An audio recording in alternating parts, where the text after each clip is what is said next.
جبکہ دیگر قبائل قریش کی بھی ایک ایک جماعت ساتھ تھی۔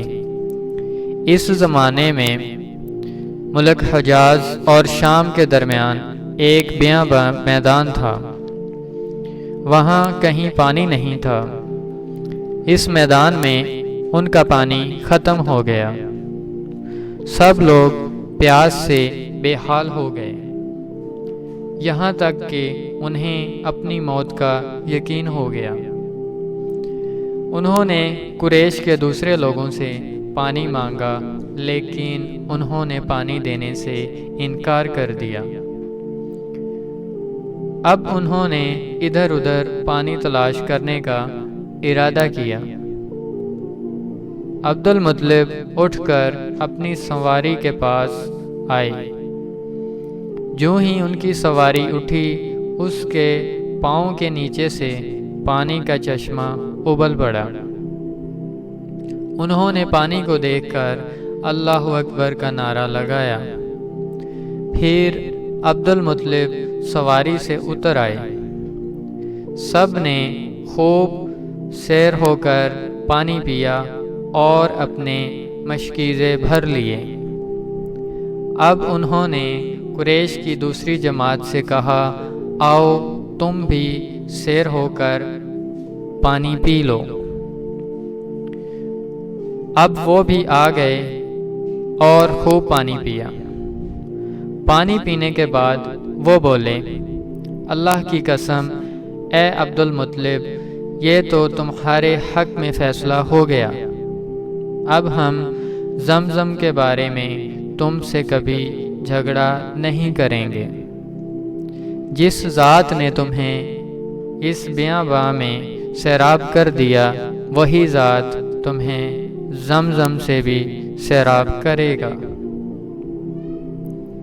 اس لیے یہیں سے واپس چلو۔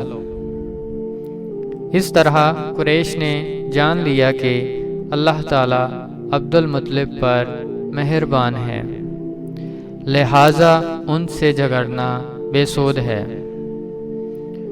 اور کہنا کے پاس جانے کا کوئی فائدہ نہیں۔ چنانچہ سب لوگ واپس لوٹے۔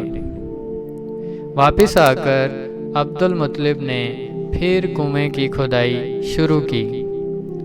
ابھی تھوڑی سی کھدائی کی ہوگی کہ مال و دولت، تلواریں اور زریں نکل آئیں۔ اس میں سونا اور چاندی وغیرہ بھی تھی۔ یہ مال و دولت دیکھ کر قریش کے لوگوں کو لالچ نے آ گھیرا۔ انہوں نے عبد المطلب سے کہا، عبد المطلب، اس میں ہمارا بھی حصہ ہے۔ ان کی بات سن کر عبد المطلب نے کہا، نہیں، اس میں تمہارا کوئی حصہ نہیں۔ تمہیں انصاف کا طریقہ اختیار کرنا چاہیے۔ آؤ 500 کے تیروں سے قرعہ ڈالیں۔ انہوں نے ایسا کرنا منظور کر لیا۔ 2 تیر کعبہ کے نام سے رکھے گئے، 2 عبد المطلب اور 2 قریش کے باقی لوگوں کے نام۔ پانسا پھینکا گیا تو مال اور دولت کعبہ کے نام نکلا، تلواریں اور زریں عبد المطلب کے نام اور قریشیوں کے نام کے جو تیر تھے وہ کسی چیز پر نہ نکلے۔ اس طرح فیصلہ ہو گیا۔